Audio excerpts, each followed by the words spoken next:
আসসালামু আলাইকুম। আমরা আজকে ট্যানজিবল নন কারেন্ট অ্যাসেটস কিভাবে অডিট করতে হয় সে সম্পর্কে আলোচনা করব। আমি আব্দুল্লাহ মামুন, ডিরেক্টর হিসেবে আছি একনাবিন চার্টার্ড অ্যাকাউন্টেন্টসে। সো শুরু করা যাক। ট্যানজিবল নন কারেন্ট অ্যাসেট বলতে আসলে আমরা কি বুঝি? ট্যানজিবল নন কারেন্ট অ্যাসেট বলতে আমরা যেটা বুঝি সেটা হচ্ছে যেগুলো লং টার্ম অ্যাসেট, যার ফিজিক্যাল সাবস্টেন্স আছে, যেটাকে ধরা যায়, ছোঁয়া যায়, স্পর্শ করা যায়, এবং যেটা একটা বিজনেস অপারেশনে ইউজ হবে এবং এটা উইদিন 1 ইয়ারের মধ্যে ক্যাশে কনভার্টেড হবে না অথবা কনজিউমড হবে না। দ্যাট মিনস এই জন্য আমরা বলছি ট্যানজিবল নন কারেন্ট অ্যাসেট। আমরা যদি এক্সাম্পল দেখি ট্যানজিবল নন কারেন্ট অ্যাসেটের, land, building, plant, vehicle, furniture and fittings, office equipment, এগুলো হচ্ছে ট্যানজিবল নন কারেন্ট অ্যাসেটের এক্সাম্পল।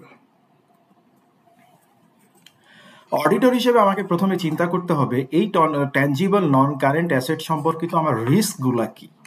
সো প্রথমে আমাকে আমার রিস্ক আইডেন্টিফাই করতে হবে, দেন এই রিস্কগুলো মিটিগেট করার জন্য আমি আমার audit procedure, audit tools, technique এগুলো আমি ইউজ করব। সো প্রথম রিস্ক যদি আমরা চিন্তা করি সেটা হতে পারে the company not actually owning the assets. That means আমাকে যে ফিনান্সিয়াল স্টেটমেন্ট দেওয়া হচ্ছে, ফিনান্সিয়াল স্টেটমেন্টে যে অ্যাসেটটা রয়েছে এই অ্যাসেটটার মালিকানা হয়তো কোম্পানির না। কোম্পানি তার ব্যালেন্স শিটে দেখাচ্ছে, হতে পারে কোনো ডিরেক্টরের অ্যাসেট অথবা অন্য কারো অ্যাসেট, সে তার নিজের ফিক্সড অ্যাসেটে দেখাচ্ছে। দেন এটা হতে পারে assets not actually existing or having been sold by the company, যেটা এক্সিস্টেন্স অ্যাসারশন আমরা বলি। এটার মানে হচ্ছে যে অ্যাসেটটা হয়তো এক সময় ছিল, এখন নাই, অথবা কোম্পানি সোল্ড করে দিয়েছে, ডিসপোজ করে দিয়েছে। এটা একটা রিস্ক থাকতে পারে যে এমন অ্যাসেট দেখানো হচ্ছে যেটা এখন কোম্পানিতে এক্সিস্টই করে না। Then omission of assets own by the company, completeness problem হতে পারে অ্যাসারশনের। দ্যাট মিনস কিছু ফিক্সড অ্যাসেট আছে, ট্যানজিবল ফিক্সড অ্যাসেট আছে যেটা কোম্পানিতে এক্সিস্ট করে অথচ ফিনান্সিয়াল স্টেটমেন্টে দেখানো হয় না। দেন ভ্যালুয়েশন অ্যাসারশন রিলেটেড যদি আমরা রিস্কের কথা বলি, যে assets being over valued either by inflating cost or valuation or by under charging depreciation.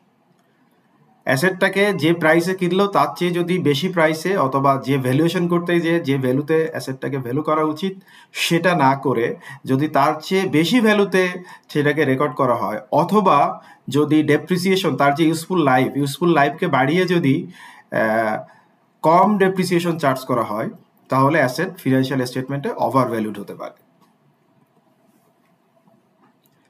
আবার এই ভ্যালুয়েশন অ্যাসারশনের আরেকটা ঘটনাও ঘটতে পারে, সেটা হচ্ছে asset being under valued by not including an appropriate revaluation in a policy of revaluation or by over charging depreciation. এটা কি হতে পারে, যে যখন ভ্যালুয়েশন করা হয়েছে ইন্টেনশনালি ভ্যালুটাকে কমিয়ে দেখানো হয়েছে ফেয়ার মার্কেট ভ্যালু থেকে, অথবা একটা অ্যাসেটের ইউজফুল লাইফ হয়তো 10 ইয়ার্স, সেটাকে জোর করে 5 ইয়ার্স ধরে স্ট্রেট লাইন মেথডে ডেপ্রিসিয়েশন চার্জ করেছে, ওভার ডেপ্রিসিয়েশন চার্জ করেছে, সো অ্যাসেটটা আন্ডার ভ্যালুড হয়ে গেছে। আর একটা রিস্ক হতে পারে যে assets being incorrectly presented in the financial statements. Financial স্টেটমেন্টে অ্যাসেটটা ইনকারেক্টলি প্রেজেন্ট করা হতে পারে। দেখা গেল যে ট্যানজিবল নন কারেন্ট অ্যাসেটের মধ্যে থাকার কথা সেটা হয়তো কারেন্ট অ্যাসেটের মধ্যে চলে গেছে, অথবা ইনট্যানজিবল নন কারেন্ট অ্যাসেটের মধ্যে চলে গেছে, অথবা ভুল করে এক্সপেন্সে শো করেছে, এক্সপেন্স হিসেবে দেখিয়ে দিয়েছে। এই প্রবলেমটা হতে পারে। এখন আমরা রিস্কগুলো জানলাম, আমাদের কি করতে হবে? এখন আমাদের অডিট করতে হবে। সো শুরুতে আমাদের যেটা করা উচিত, যেটাকে আমরা প্রসেস ক্যাপচারিং বলি, আমাদের উচিত হবে একটা ফিক্সড অ্যাসেটের টোটাল প্রসেসটাকে ক্যাপচার করা। টোটাল প্রসেস মানে হচ্ছে from starting of asset requisition by the user asset requisition দেয়, আমরা একটা আইডিয়াল সিনারিওর কথা বলার চেষ্টা করছি। দেন এটা সাপ্লাই চেইন বা প্রকিউরমেন্ট ডিপার্টমেন্টে আসে। তারা কি করে, বিভিন্ন তাদের লিস্টেড ভেন্ডর থাকতে পারে অথবা বিভিন্ন ভেন্ডরের কাছে তারা আরএফপি ফ্লোটেশন করতে পারে। আরএফপি মিনস হচ্ছে request for proposal. RFP float করতে পারে। দেন আরএফপি আবার অর্গানাইজেশনের পলিসি অনুযায়ী সেটা আবার বিভিন্ন মেইল বা ডেজিগনেটেড মেইলে ওটা রিসিভ হতে পারে, অথবা টেন্ডার ডকুমেন্ট ফিজিক্যালি সাবমিট করতে পারে। দেন এটা ওপেন করবে by the purchase committee. Purchase committee এটা ওপেন করার পরে আমরা যেটা বলি কম্পারেটিভ স্টেটমেন্ট তৈরি করবে। কম্পারেটিভ স্টেটমেন্ট তৈরি করার পরে সেটা পারচেস কমিটি দ্বারা অ্যাপ্রুভড হবে। তারপরে ফিনান্সিয়াল ডেলিগেশন অফ অথরিটি অনুযায়ী হতে পারে সিএফও, হতে পারে সিইও বা এমডি, অথবা হতে পারে বোর্ডের অ্যাপ্রুভাল লাগবে। এই অ্যাপ্রুভালের পরে অ্যাসেটটা ফর্মালি পারচেজ অর্ডার ইস্যু হবে, পিও যেটাকে আমরা বলি। পারচেজ অর্ডার ইস্যু করে অ্যাসেটটা কেনা হবে।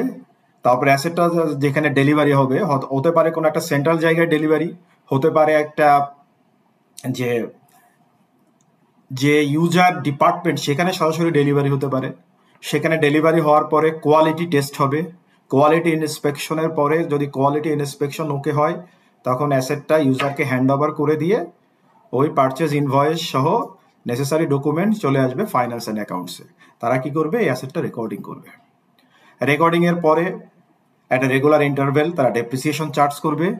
যখন এর ইউজফুল লাইফ শেষ হয়ে যাবে, তখন যদি এটা আর ইউজেবল না থাকে, তখন এটা ডিসপোজ করার জন্য প্রসিডিওর যে কোম্পানির ফিক্সড অ্যাসেট ম্যানেজমেন্ট পলিসিতে যেটা বলা আছে সেই অনুযায়ী অ্যাসেটটাকে ডিসপোজ করবে।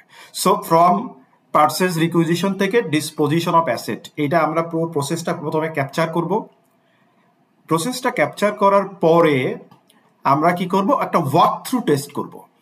কিছু ফিক্সড অ্যাসেটের কারেন্ট ইয়ারের এডিশন হতে পারে, অথবা কারেন্ট ইয়ারের ডিসপোজাল হতে পারে। এগুলো নিয়ে আমরা একদম শুরু থেকে শেষ পর্যন্ত আমরা যে প্রসেসটাকে ড্র করলাম, এই প্রসেসটাকে ফলো করা হয়েছে কিনা সেটা আমরা দেখব। কোনো কোনো জায়গায় এই প্রসেসের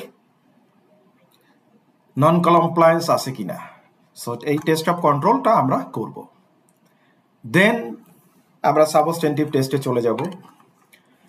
এই নন কারেন্ট অ্যাসেট সম্পর্কে আমাদের অডিট করতে গেলে যে সোর্স অফ ইনফরমেশন আমাদের দরকার, সবার আগে দরকার হচ্ছে নন কারেন্ট অ্যাসেট রেজিস্টার।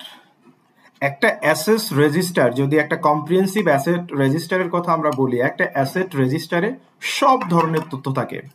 একটা অ্যাসেটটা কখন পারচেস করা হয়েছে, কোন ভেন্ডরের কাছ থেকে পারচেস করা হয়েছে, অ্যাসেটের স্পেসিফিকেশনটা কি, কোন লোকেশনে অ্যাসেটটা আছে, অ্যাসেটের ভ্যালু, তারপরে ডেপ্রিসিয়েশন রেট, ডেপ্রিসিয়েশন, তার অ্যাকুমুলেটেড ডেপ্রিসিয়েশন, তার রিটেন ডাউন ভ্যালু সব থাকবে। ইভেন যদি ডিসপোজ করা হয়, ডিসপোজ করলে ওই ডিসপোজিশন ডেট, কিভাবে কবে ডিসপোজড হয়েছে, সব কিছু এই ফিক্সড অ্যাসেট রেজিস্টারের মধ্যে থাকবে।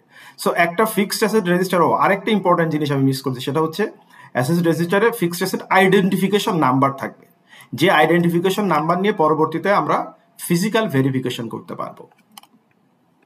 তো অ্যাসেট রেজিস্টারটা নেওয়া আমাদের অডিটের শুরুতে ইজ ভেরি ইম্পর্টেন্ট। দেন আমি যখন কারেন্ট ইয়ারের অ্যাকুইজিশন দেখবো, তখন আমাকে কি নিতে হবে, পারচেজ ইনভয়েস নিতে হবে। পারচেজ ইনভয়েস নিয়ে পারচেজ ইনভয়েসটা অথেন্টিক কিনা সেটা যেমন দেখতে হবে, এবং পারচেজ ইনভয়েস আমাকে দেখতে হবে এখানে কোম্পানির নাম আছে কিনা। যে কোম্পানি আমি অডিট করছি তার মালিকানা হতে গেলে পারচেজ ইনভয়েসটা তার নামে হতে হবে, সেটা আমাকে দেখতে হবে। কোনো অ্যাসেট যদি উইদিন দ্য ইয়ারে ডিসপোজ করে, তাহলে সেলস ইনভয়েস যা জেনারেট করবে সেটা আমরা নিব। যদি ডিসপোজালের জন্য আলাদা কমিটি থাকে, সে কমিটির অ্যাপ্রুভাল হয়েছে কিনা, ওই ডিসপোজালের যে প্রসিডিউর সেটা আমরা দেখব। দেন অ্যাসেটের ক্ষেত্রে আমরা রেজিস্ট্রেশন ডকুমেন্ট দেখতে পারি, বিশেষ করে ল্যান্ড অ্যান্ড প্রপার্টির ক্ষেত্রে আমরা টাইটেল ডিডস দেখি। সো ওই টাইটেল ডিড দেখতে হবে। সেখানে টাইটেল ডিডের সঙ্গে আরো অনেক জিনিস আমরা দেখি, মিউটেশন দেখি, ঠিকমতো খাজনা পে অফ করা হয়েছে কিনা সেটা আমরা দেখি। সো এই রিলেটেড যে ডকুমেন্টসগুলো আছে সেইগুলো আমাদেরকে দেখতে হবে।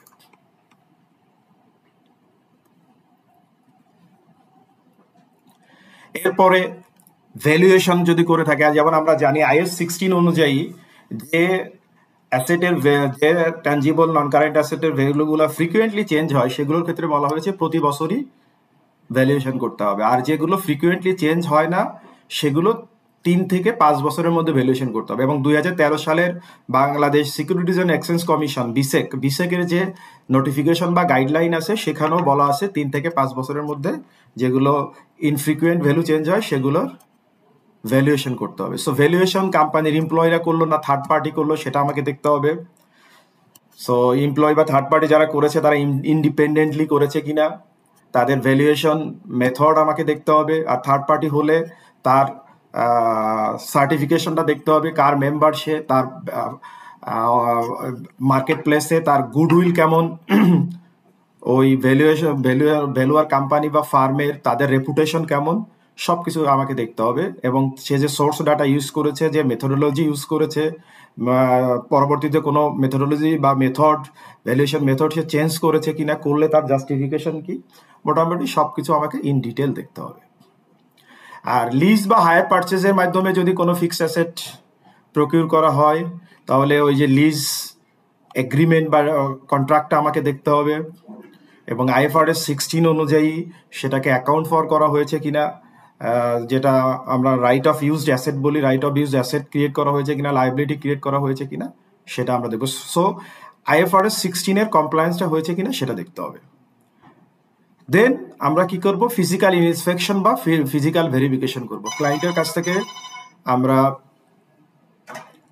কাছ থেকে আমরা সমস্ত ইনফরমেশন নিয়ে দেন আমরা ফিজিক্যাল ইন্সপেকশন বা ফিজিক্যাল ভেরিফিকেশন করব। ফিজিক্যাল ভেরিফিকেশনের ক্ষেত্রে মোটামুটি সব ক্লাস অফ অ্যাসেট, যদি অ্যাসেট ভলিউম অনেক বেশি হয় তাহলে আমরা যে ক্লাস বা যে গ্রুপ নিয়ে শুরু করব সেই গ্রুপটাকে পুরাপুরি কাভার করতে হবে। পুরো একটা ক্লাস ধরলে সেই ক্লাসের 100% কাভার করতে হবে। একটা ক্লাসের আমি 50% দেখলাম আর একটা 70% দেখলে এরকম দেখা যাবে না। যেটা আমি দেখবো সেটা 100% দেখবো। আর যদি কম থাকে তাহলে আমরা পুরোটাও চাইলে কাভার করতে পারি। দেন তার যে ডেপ্রিসিয়েশন চার্জ, সে স্টেট লাইন মেথড বা রিডিউসিং ব্যালেন্স মেথড যেভাবে ডেপ্রিসিয়েশন চার্জ করে না কেন, সো ওই ডেপ্রিসিয়েশনের চার্জিংটা আমাকে দেখতে হবে, ডেপ্রিসিয়েশনের ক্যালকুলেশনটা দেখতে হবে। সো ডেপ্রিসিয়েশনটা ঠিকমতো, ডেপ্রিসিয়েশন এক্সপেন্স GLA এবং অ্যাকুমুলেটেড ডেপ্রিসিয়েশন GLA সেটাকে অ্যাকাউন্ট ফর করা হয়েছে কিনা ঠিকমতো সেগুলো আমাকে দেখতে হবে। ফাইনালি আমরা আবার শুরু থেকে শেষ পর্যন্ত দেখব যে আমার প্রসেস ক্যাপচারিংটা ঠিক ছিল কিনা, রিলেটেড যে IFRS গুলো আছে যেমন IAS 16, IAS 36, IFRS 16, IFRS 5, IFRS 3, যেগুলোর ট্যানজিবল নন কারেন্ট অ্যাসেটের ক্ষেত্রে যে অ্যাকাউন্টিং স্ট্যান্ডার্ডের যে কমপ্লায়েন্স, সে কমপ্লায়েন্সগুলো ঠিকমতো আছে কিনা সব কিছু দেখেই আমরা আসলে একটা কনক্লুশন লিখে দেন আমরা আমাদের কাজটা শেষ করব। আর এর আগে তো যেটা খুব ইউজুয়াল আমরা করি, প্রথমে একটা লিড শিডিউল, সাব শিডিউল, সেগুলো আমরা দেখব। তারপরে ফিক্সড অ্যাসেটের যে রেজিস্টারের না, ফিক্সড অ্যাসেটের যে শিডিউল, ফিক্সড অ্যাসেট যে শিডিউলটা করা হয়েছে সেই শিডিউলটা আমরা ডিটেল দেখব। সো এভাবেই আমাদেরকে step by step tangible non current fixed অ্যাসেটের অডিটটা শুরু থেকে শেষ পর্যন্ত করতে হবে, তাহলেই আমরা কম্প্রিহেন্সিভলি ট্যানজিবল নন কারেন্ট অ্যাসেটটা অডিট করতে পারবো। সবাইকে ধন্যবাদ।